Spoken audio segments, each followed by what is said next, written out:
아주버님과 남편이 저희를 설득해서 했네요. 아무래도 젊었을 때부터 힘들게 3남매를 키워왔으니 신랑과 아주버님 입장은 이해가 갔어요. 신장이식 해줄 마음은 절대 없었지만 그래도 형식상 신장이 맞는지 검사를 했는데 청천벽력 같은 일이 저희 집에 벌어졌어요. 저희 딸과 큰집 아들 동훈이가 적합한 신장을 가지고 있다고 판결이 난 것이죠. 하늘이 무너지는 것 같았지만 마음을 다잡고 남편에게 크게 못 박아 놨어요. 우리 딸 신장은 절대 안 된다. 무조건 동훈이 신장이어야 한다. 제가 이기적일지 몰라도 어려서부터 장손사랑 유별 나셨으니 신장도 장손에게 받으셔야지 그렇게 미워하던 우리 딸이 줘야 하냐? 절대 안 된다고 못은 박아놨습니다. 형님네도 결과를 듣고 엄청 충격을 받은 것 같았어요. 아무래도 이제 눈치 싸움이었죠. 자기 자식 신장이식을 시키고 싶어하는 부모가 어디 있습니까? 정말 이번에는 어머님 모시는 거랑은 차원이 다른 얘기예요. 아직 피워보지도 못한 애한테 신장이식이라니 절대 안 돼요. 이번은 모든 분들이 이해하실 거라고 생각해요. 어머님한테는 죄송하지만 그동안 우리 현진이 너무 미워하셨잖아요. 근데 현진이가 신장이식을 해주는 거 자체가 모순 아닌가요? 신장이식 절대 안 시킵니다. 이건 더 이상 대화를 나눌 필요도 없는 문제 같네요. 형님도 저랑 같은 마음이실 거라고 생각해요. 형님이 한번 말씀 좀 해보세요. 아직 애들인데 말이 안 되죠. 동서 마음 아주 잘 알지. 동훈이 절대 안 돼요. 무슨 일이 있어도 우리 동훈이 할 일이 얼마나 많은데 이식이라뇨. 어머님도 동훈이 신장은 절대 받지 않을 거고 원하지도 않을 거예요. 내 생각엔 동서가 생각을 다시 해보는 게 어때? 순간 머리가 멍했습니다. 이게 뭔 미친 소리인가요? 자기 아들은 안 돼도 내 딸은 신장이식을 생각해봐라? 개념 상실인 줄 알았지만 하늘이 무너졌습니다. 이제껏 그래도 잘 맞지 않았지만 가족이라고 생각하는 사람들이었는데 저와 제 딸은 이 집에 그냥 있어도 그만 없어도 그만인 사람들 같았기 때문이죠. 남편이 처음으로 큰 소리를 치더군요. 저도 그런 모습을 보고는 많이 놀랐습니다. 왜냐, 이제껏 큰 소리 한번 낸 적 없는 사람이 그날은 많이 흥분했는지 큰 소리를 냈으니까요. 형수, 말이 심한 거 아니에요? 나도 우리 엄마 불쌍해요. 근데 우리 딸은 이식을 생각해보고 동훈이는 무조건 안 된다? 그런 생각이 말이 된다고 생각해요? 형수 이기적인 건 알았지만 이렇게 뼛속까지 이기적일 줄은 몰랐네요. 정말 실망입니다. 너 형수한테 무슨 말버릇이야? 이식을 하라는 것도 아니고 그냥 생각해보라는데 그걸 가지고 지금 네 형수한테 큰 소리를 내야겠어? 너 어디서 배워먹은 말버릇이야? 네 형수는 동훈이가 장차 이 집을 이끌어갈 아들 손주니 이대로 한번 좋은 뜻으로 말한 것 같은데 너랑 재수씨 너무 예민한 거 아니야? 더 이상 이 문제에 화내지 마라. 그놈의 아들. 이 지긋지긋한 집구석 정말 끝을 내고 싶었네요. 처음으로 아들 없는 서름을 느꼈습니다. 우리 현진이가 아들이었다면 쉽게 얘기했을까요? 눈에 넣어도 안 아픈 자식 신장이식을 하는 꼴을 보라는 겁니까? 이 부분에 있어서는 완강히 남편과 저는 같았어요. 어머님께 죄송하지만 앞길이 창창한 우리 딸 신장이식은 하지 않는 걸로 저희는 결론을 지었어요. 하지만 문제는 어머님이 현진이와 동훈이가 신장 적합자라는 걸 아셨고 그 후에 더더욱 현진이에게 신장이식을 강요하는 문제가 발생이 돼요. 집안이 조용할 날이 없었어요. 제 어머니지만 대단했죠. 얘기 들었다. 너랑 동훈이랑 신장이 적합하다는데 넌 이 할미를 두고도 모른 척 할 셈이냐? 내가 의사한테 물어봤다. 신장 하나 없어도 사는데 문제 없다더라. 동훈이랑 너랑 같은 것도 아니고 넌 시집가서 이제 살림만 하면 될 건데 할머니, 너무 이기적이란 생각 안 드세요? 할머니, 저 언제 한번 무릎에 앉혀주신 적 있으세요? 어떻게 저보고 신장 이식을 해달라고 뻔뻔하게 얘기하실 수 있으세요? 저 정말 서러워요. 참고 이해해보려 해도 할머니 정말 미워요. 어머니, 저 정말 어머니 신장 아픈 거 마음 아프게 생각하고 있어요. 그렇지만 우리 다른 방법을 좀 찾아봐요. 어머님도 자식 있으시니 제 마음 이해하실 거라 생각해요. 제 딸 몸에 칼 대는 거 못 봅니다. 그리고 마찬가지로 제가 신장 이식을 받아야 한다고 하더라도 현진이 신장 절대 못 받고요. 어머니 제 뜻 받아들여 주실 거라 믿어요, 저는. 너는 내가 시집 올 때부터 알아봤다. 아주 글러먹었어. 눈이 째진 게 현진이가 지혜밀 꼭 닮아서 시집가기도 틀려먹었어. 마음을 그렇게 쓰면 되겠니? 늙은 놈어 그냥 방치한다 이 말이냐 지금? 네가 내 아들이랑 살면서 이렇게 호사 누리고 사는 게 누구 덕인데 지금 못하겠다는 말이 나와? 너 내 시골 땅 달라고 했다며? 아주 돈만 아는 것. 속내부터가 틀려먹었지. 어머님 재산 중 제가 어머님 모시기로 하면서 조금이나마 달라고 했던 거 맞고요. 평생 어머님 모시면서 이 정도는 그이랑 저랑은 받아도 된다고 충분히 생각해요. 땅 때문에 어머님 모신 건 아니었지만 제 진심마저 그렇게 생각하신다니 안타깝네요. 닥쳐! 무슨 속셈으로 우리 아들을 깨어낸진 몰라도 넌 처음부터 마음엔 안 들었다. 그러니 지혜미 닮아 저것도 저 모양이지. 시모가 노망이 들린 것도 아니고 가만히 듣자 하니 너무 화가 났어요. 남편도 듣다 화가 났는지 어머님께 소리를 빽 질렀어요. 어머니, 그만하세요. 저 그동안 많이 참았습니다. 처음부터 이 사람 마음에 안 들어 했던 것도, 제 딸 동훈이랑 차별하면서 키웠던 것도, 삼남매 키우면서 동생 영희만 대놓고 차별하실 때도 비겁하게 저 아무 말도 안 하고 어머니 말에 무조건 따랐어요. 신장 이식은 저도 못 시키네요. 어머니가 불효자라고 욕해도 할 말 없어요. 죄송해요, 어머니. 제가 동훈이 설득해 볼게요. 아마 동훈이는 어머니가 애지중지 키운 손자니까 할머니 일이라면 당연히 말려도 해줄 거라 믿어요, 저는. 뭐야? 어디 우리 장손 몸에 칼을 대? 그건 내 눈에 흙이 들어가도 절대 안 된다. 절대. 내 착한 아들 어쩌다 이렇게 됐니? 다 저 여자를 잘못 들여서야. 네가 내 아들 조종해서 나한테 이렇게 말하라고 시켰니? 아들 못 낳는 것 참고 살아줬더니 어디 집안에 분란을 일으켜?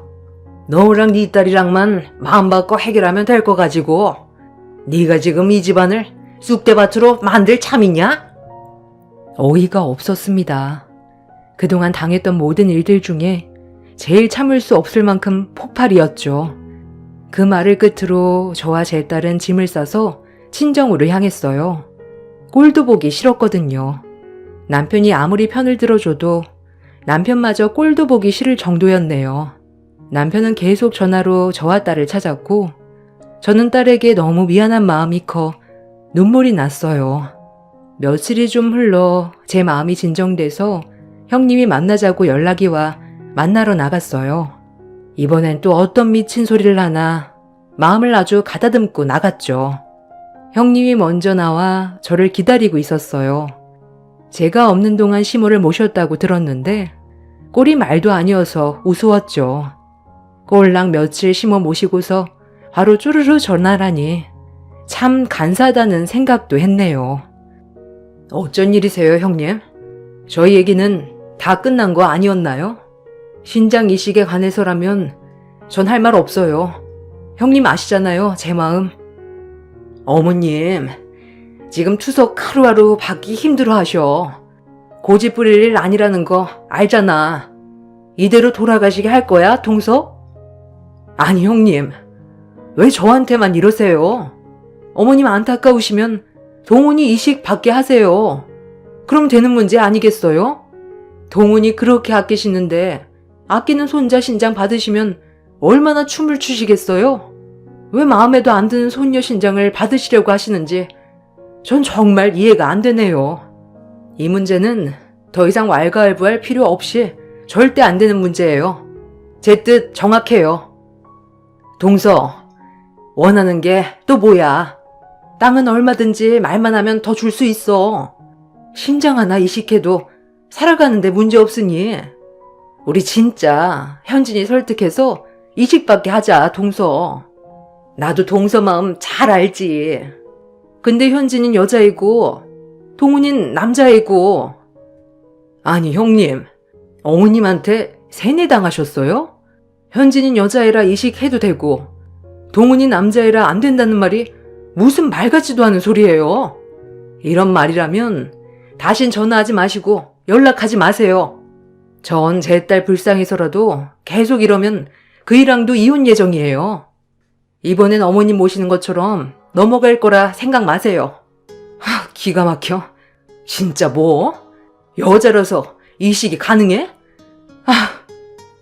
기가 차서 말이 안 나왔지만 제 의사는 충분히 전달했으니 다신 엮일 일 없다고 생각하며 자리를 일어서려는 그때 시모가 형님에게 전화를 건 모양이었습니다. 워낙 목소리가 크셔서 굳이 듣고 싶지 않아도 들렸네요. 잔금 얼마냐부터 해서 형님은 당황한 듯 네네 이러면서 문자로 잔금이랑 계좌 찍어주겠다고 하면서 서둘러 전화를 끊었고요. 뭔가 돈 문제였어요. 신경 쓰지 않으려 하고 자리를 박찼고 그 후 저도 사람인지라 형님께 딱 잘라 거절하고 나서 집 와서 마음이 안 좋았어요. 이 시간이면 안 된다는 어머님도 안타깝고 이런 상황이 너무 속상하고 남편도 불쌍하고 딸도 불행하게 한 것 같아 죄스러웠어요. 한참 울고 있던 중 조카 녀석 카카오톡 프로필 사진이 바뀐 걸 알았습니다. 별로 신경도 안 썼는데 그새 20대 초반인 남자애가 카카오톡 프로필 사진에 벤츠차를 구매한 사진을 떡하니 표시해 놓은 것 아니겠어요? 프로필 알림말은 할머니 사랑해요 였고요. 정말 코미디가 따로 없더군요. 신장은 손녀 보고 내놔라 그래놓고 차는 손자에게 사준다니 아까 어머님이 형님에게 전화한 것도 그렇고 어머님이 차를 바꿔줬나 싶어 갑자기 우라통이 치밀더군요. 이제 진짜 끝이구나 싶었고 방금 전까지 집에 와서 울고 있던 제 자신이 정말 바보같이 느껴졌습니다. 제 머릿속엔 이제 그 집이 어떻게 되든지 말든지 신경 쓰고 싶지도 않았고 남편을 사랑하지만 더 이상 불행의 길로 걸을 순 없기에 남편에게 선택하라고 해야 했어요. 저랑 제 딸인지 그 집구석인지 만약 그 집구석을 선택한다면 가차없이 이혼하고 그 집과 손절해야겠다 마음 먹었습니다. 이게 하나뿐인 제 딸과 저를 지키는 유일한 길이니까 이제 더 이상 미루지 말아야겠다 했어요. 남편을 만나 자초지종을 얘기하고 선택하라 했습니다. 남편은 저와 제 딸을 선택했고요. 이제 부모라도 보지 않겠다는 마음으로 저에게 얘기하길래 마음 다잡고 새 식구 행복하게 살자고 했네요. 그런데 그 일이 있고 며칠 안 돼 어머님이 위급하다는 소식이 왔습니다. 남편도 헐레벌떡 나가고 저도 너무 놀래 경황이 없이 딸을 데리고 병원으로 향했고 이 모습이 마지막이구나 싶었어요. 병원에 도착하자마자 벌어지는 광경은 입이 떡 벌어지는 광경이었습니다. 한 차례 위기가 온 어머님은 조금 괜찮아지셨는지 저희 딸에게 옆에 있던 가습기를 내던지며 아주 병실이 떠나가라 호통을 치셨습니다. 제가 보고 있는데도요. 누가 반긴다고? 그 예미의 그 딸이지.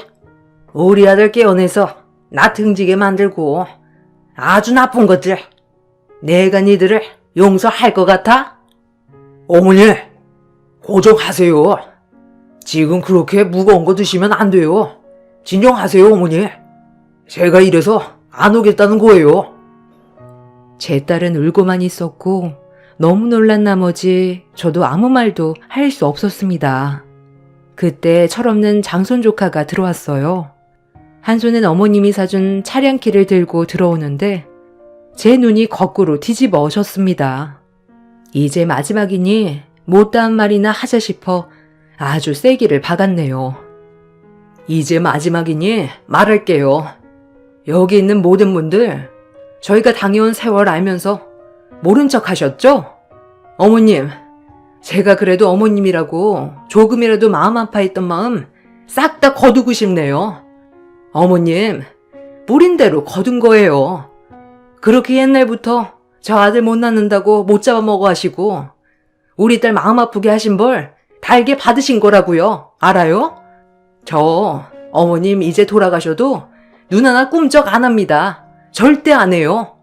어머님 좋아하는 장손 차 바꿔주고 용돈 주고 할 생각에 우리 딸 용돈 한번 챙겨준 적 있어요? 그래놓고 신장이식을 해달라니요. 저 이제 이런 집구석까지도 아는 집이랑 다신 안 엮일 거예요. 그리고 형님, 아주버님, 동훈이 너 그렇게 살지 마세요. 남의 눈에 눈물 내면 언젠간 피눈물 나는 날 올 겁니다. 눈이 한번 돌아가니 저를 주체할 수 없었어요. 그 병실에 있던 모든 물건들을 던져대며 악을 써댔습니다. 삽시간에 병동 경호팀이 올라와 저와 제 딸을 둘러싸고 진정을 시키고 끌어내려 했죠. 병동 경호팀이 올라와 저희를 끌어내려고 하니 이제서야 할 말이 생각났는지 형님이 나서서 또다시 불을 지폈어요. 아주 말도 안 되는 얘기로 병동을 아수라장 만들었죠. 이래서 동서랑 나랑은 안 되는 거야. 어디 교양 없이 병원에서 소리를 질러? 아니, 어머님 모셔서 땅 내놓으라고 할 땐 언제고 어디 이제 와서 어머님 혼자 모신 것처럼 효부 코스프레야. 아주 웃겨 정말. 아주 독한 것. 어떻게 이식을 못하게 해? 하? 그 말을 끝으로 병동 경호팀이 뜯어 말리는데도 불구하고 형님 머리털을 다 뽑아놓은 것 같네요. 시어머니는 소리소리 지르며 울고불고 난리치시고 가족들도 말리고 아주 한 번 눈이 돌면 못 볼 걸 보여준다는 거 제대로 보여주고 왔습니다. 남편도 처음엔 말리다가 한참 머리털을 뽑자 옷을 주섬주섬 챙기고 딸이랑 함께 집에 가자더군요. 남편한텐 미안했어요. 그래도 하나뿐인 어머님이고 형제인데 그래도 병실을 나와서 남편이 저랑 딸 마음부터 헤아려줘서 좋았네요. 지금은 시어머님과 형님네와는 인연을 끊었지만 고모네랑은 간간히 연락을 하고 삽니다. 결국 시어머님은 이식을 받지 못해 투석받다가 돌아가셨고요. 그날 많이 울었네요. 저랑 제 딸은 빈소에 가지 않았지만 남편은 잠깐 다녀왔고 아예 그 후로 형님네랑은 인연을 끊고 살고 있습니다. 나를 가장 마음 아프게 했던 어머님, 그리고 애증의 어머님, 많이 미워했고 원망했지만 그래도 잠든 그곳에선 편히 계셨으면 좋겠다는 생각뿐입니다. 오늘이 어머님 돌아가신 지 2주기가 되어